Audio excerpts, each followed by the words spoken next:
Je rappelle simplement que les faits se sont produits en 1977. Il avait à l'époque 44 ans et il a été accusé de viol d'une mineure, d'une jeune fille de 13 ans, après lui avoir fait consommer de la drogue et de l'alcool.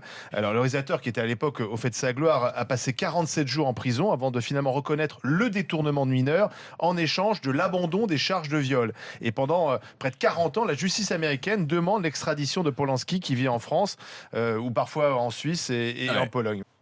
Moi, je ne comptais pas sur moi pour être son avocat. Moi, je suis contre toutes les formes d'impunité. Je suis pas son avocat.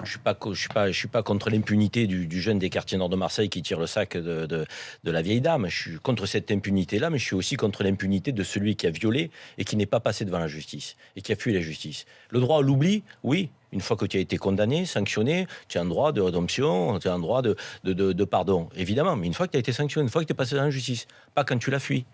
Quand tu vis comme un nabab depuis 40 ans, parce que c'est pas non plus le type qui vit en souffrance depuis 40 ans, quand même. Je veux dire, c'est Strass et paillettes depuis 40 ans, reconnu par ses pairs, président du César, il viole une gamine de 13 ans et qui donne de la drogue et de l'alcool. Mais on parle de quoi depuis tout à l'heure? De repères, de règles, de respect. Mais c'est tout le contraire de tout ce qu'on vient de dire. Alors, pour Polanski, ce serait tolérable, mais pour le citoyen lambda, issu des quartiers, ce ne le serait pas. Moi, le droit à l'oubli qui a été évoqué, qu'on pourrait aussi appeler ça prescription.